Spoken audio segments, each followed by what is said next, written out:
ಹಿಂದೂ ಧರ್ಮವು ಪ್ರಕೃತಿಯ ಪ್ರತಿಯೊಂದು ಅಂಶದಲ್ಲೂ ದೈವತ್ವವನ್ನು ಕಾಣುವ ವಿಶಿಷ್ಟ ಧರ್ಮವಾಗಿದೆ.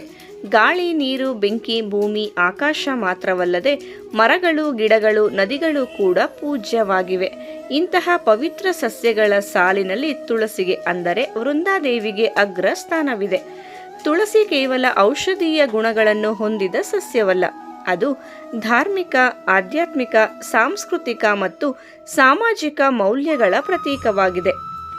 ಶಾಸ್ತ್ರಗಳು ತುಳಸಿಯನ್ನು ಭಗವಾನ್ ವಿಷ್ಣು ಹಾಗೂ ಶ್ರೀಕೃಷ್ಣರಿಗೆ ಅತ್ಯಂತ ಪ್ರಿಯವಾದ ಸಸ್ಯವೆಂದು ವರ್ಣಿಸುತ್ತವೆ. ಅಲ್ಲದೆ ತುಳಸಿಯನ್ನು ಲಕ್ಷ್ಮೀ ದೇವಿಯ ಸ್ವರೂಪವೆಂದು ಹೇಳಲಾಗಿದೆ. ಆದ್ದರಿಂದ ತುಳಸಿ ಇಲ್ಲದೆ ವಿಷ್ಣು ಆರಾಧನೆ ಅಪೂರ್ಣವೆಂದು ಧರ್ಮಗ್ರಂಥಗಳು ಸ್ಪಷ್ಟಪಡಿಸುತ್ತವೆ.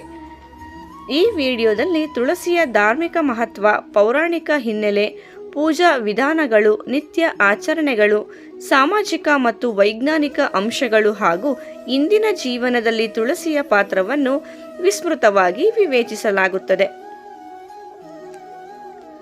ತುಳಸಿಯ ಪೌರಾಣಿಕ ಹಿನ್ನೆಲೆ. ಪುರಾಣಗಳ ಪ್ರಕಾರ ತುಳಸಿ ದೇವಿ ಪೂರ್ವಜನ್ಮದಲ್ಲಿ ವೃಂದ ಎಂಬ ಪರಮ ಪತಿವ್ರತೆ ಸ್ತ್ರೀಯಾಗಿದ್ದಳು.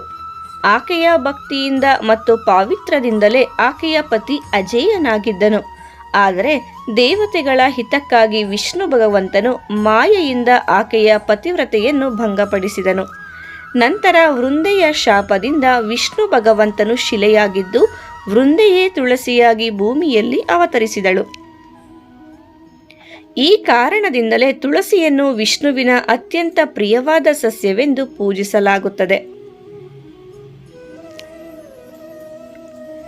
ತುಳಸಿ ಲಕ್ಷ್ಮೀ ದೇವಿಯ ಸಂಕೇತ. ಹಿಂದೂ ಧಾರ್ಮಿಕ ನಂಬಿಕೆಗಳ ಪ್ರಕಾರ ತುಳಸಿಯು ಲಕ್ಷ್ಮೀ ದೇವಿಯ ರೂಪ. ಮನೆಯಲ್ಲಿ ತುಳಸಿ ಗಿಡವಿದ್ದರೆ ಅಲ್ಲಿ ಲಕ್ಷ್ಮೀ ದೇವಿಯ ವಾಸವಿರುತ್ತದೆ ಎಂಬ ದೃಢ ನಂಬಿಕೆ ಇದೆ.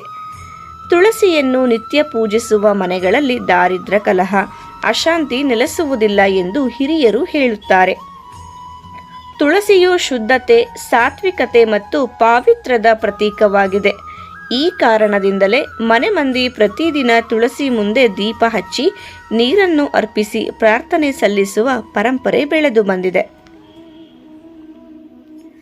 ತುಳಸಿ ಗಿಡವನ್ನು ಮನೆಯಲ್ಲಿ ನೆಡುವ ಮಹತ್ವದ ಬಗ್ಗೆ ತಿಳಿಯೋಣ. ಧಾರ್ಮಿಕ ಹಾಗೂ ವಾಸ್ತುಶಾಸ್ತ್ರದ ಪ್ರಕಾರ ತುಳಸಿಯನ್ನು ಮನೆಯ ಮುಂಭಾಗದಲ್ಲಿ, ಈಶಾನ್ಯ ದಿಕ್ಕಿನಲ್ಲಿ, ಅಂಗಣದಲ್ಲಿ, ವೃಂದಾವನ ರೂಪದಲ್ಲಿ ನೆಡುವುದು ಅತ್ಯಂತ ಶುಭಕರ. ತುಳಸಿಯನ್ನು ನೆಲಕ್ಕೆ ನೇರವಾಗಿ ನೆಡುವುದಕ್ಕಿಂತ ವೃಂದಾವನದಲ್ಲಿ ಇಡುವುದು ಶ್ರೇಷ್ಠ ಎಂದು ಹೇಳಲಾಗಿದೆ. ಇದು ಮನೆಯ ಸಕಾರಾತ್ಮಕ ಶಕ್ತಿಯನ್ನು ಹೆಚ್ಚಿಸುತ್ತದೆ. ಒಣಗಿದ, ರೋಗಗ್ರಸ್ತ ಅಥವಾ ಮುರಿದ ತುಳಸಿ ಗಿಡವನ್ನು ಮನೆಯಲ್ಲಿ ಇಟ್ಟುಕೊಳ್ಳಬಾರದು. ಇದು ನಕಾರಾತ್ಮಕ ಶಕ್ತಿಗೆ ಕಾರಣವಾಗಬಹುದು ಎಂಬ ನಂಬಿಕೆ ಇದೆ. ತುಳಸಿಗೆ ನೀರನ್ನು ಅರ್ಪಿಸುವ ಮಹತ್ವ. ತುಳಸಿ ಪೂಜೆಯ ಮೊದಲ ಮತ್ತು ಮುಖ್ಯ ಆಚರಣೆ ನೀರನ್ನು ಅರ್ಪಿಸುವುದು.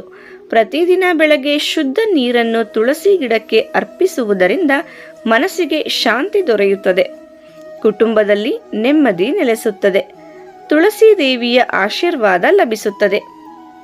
ಆದರೆ ಭಾನುವಾರ ತುಳಸಿಗೆ ನೀರನ್ನು ಹಾಕಬಾರದು ಎಂಬ ನಿಯಮವಿದೆ. ಆ ದಿನ ತುಳಸಿಗೆ ವಿಶ್ರಾಂತಿ ನೀಡಬೇಕು ಎಂದು ಶಾಸ್ತ್ರಗಳು ಸೂಚಿಸುತ್ತವೆ.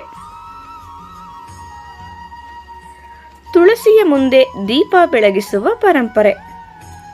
ಸಂಜೆ ಸಮಯದಲ್ಲಿ ತುಳಸಿ ಗಿಡದ ಮುಂದೆ ತುಪ್ಪದ ದೀಪ ಹಚ್ಚುವುದು ಅತ್ಯಂತ ಮಂಗಳಕರ. ಈ ಆಚರಣೆ ಲಕ್ಷ್ಮೀ ದೇವಿಯನ್ನು ಸಂತೋಷಪಡಿಸುತ್ತದೆ, ಮನೆಗೆ ಐಶ್ವರ್ಯ ಮತ್ತು ಸಮೃದ್ಧಿಯನ್ನು ತರುತ್ತದೆ, ನಕಾರಾತ್ಮಕ ಶಕ್ತಿಗಳನ್ನು ದೂರ ಮಾಡುತ್ತದೆ. ದೀಪ ಬೆಳಗಿಸುವಾಗ ತುಳಸಿ ದೇವಿ ನಮೋ ನಮಃ ಅಥವಾ ಓಂ ನಮೋ ನಾರಾಯಣಾಯ ಎಂಬ ಮಂತ್ರ ಜಪಿಸುವುದು ಅತ್ಯಂತ ಫಲಪ್ರದ. ತುಳಸಿ ದಳದ ಧಾರ್ಮಿಕ ಮಹತ್ವ. ತುಳಸಿ ದಳವಿಲ್ಲದೆ ವಿಷ್ಣು ಅಥವಾ ಕೃಷ್ಣನ ನೈವೇದ್ಯ ಅಪೂರ್ಣವೆಂದು ಪರಿಗಣಿಸಲಾಗುತ್ತದೆ. ಅನ್ನ, ಪಾಯಸ, ಹಣ್ಣುಗಳ ಮೇಲೆ ತುಳಸಿ ದಳವನ್ನು ಇಟ್ಟು ಅರ್ಪಿಸಿದರೆ ದೇವರು ಶೀಘ್ರ ಪ್ರಸನ್ನನಾಗುತ್ತಾನೆ ಎಂಬ ನಂಬಿಕೆ ಇದೆ. ಏಕಾದಶಿ, ದ್ವಾದಶಿ, ಭಾನುವಾರ ಮತ್ತು ರಾತ್ರಿ ಸಮಯದಲ್ಲಿ ತುಳಸಿ ದಳವನ್ನು ಕೀಳುವುದನ್ನು ನಿಷೇಧಿಸಲಾಗಿದೆ. ತುಳಸಿಗೆ ಹಾಲು, ತುಪ್ಪ ಮತ್ತು ಕಬ್ಬಿನ ರಸ ಅರ್ಪಿಸುವುದು. ತುಳಸಿಗೆ ಹಸಿ ಹಾಲು, ತುಪ್ಪದ ದೀಪ, ಕಬ್ಬಿನ ರಸ ಅರ್ಪಿಸುವುದು ಅತ್ಯಂತ ಶುಭಕರವೆಂದು ಶಾಸ್ತ್ರಗಳು ಹೇಳುತ್ತವೆ.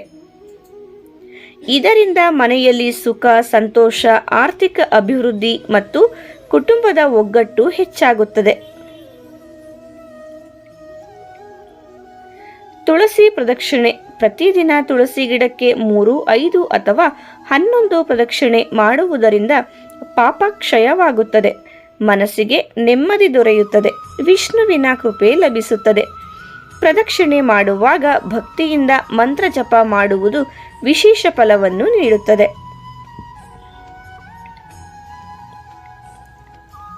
ತುಳಸಿ ವಿವಾಹ. ಕಾರ್ತಿಕ ಮಾಸದಲ್ಲಿ ಆಚರಿಸಲ್ಪಡುವ ತುಳಸಿ ವಿವಾಹ ಅತ್ಯಂತ ಪವಿತ್ರ ವ್ರತವಾಗಿದೆ. ಈ ದಿನ ತುಳಸಿಯನ್ನು ಲಕ್ಷ್ಮೀ ದೇವಿಯಾಗಿ ಮತ್ತು ವಿಷ್ಣುವನ್ನು ವರನಾಗಿ ಪೂಜಿಸಲಾಗುತ್ತದೆ.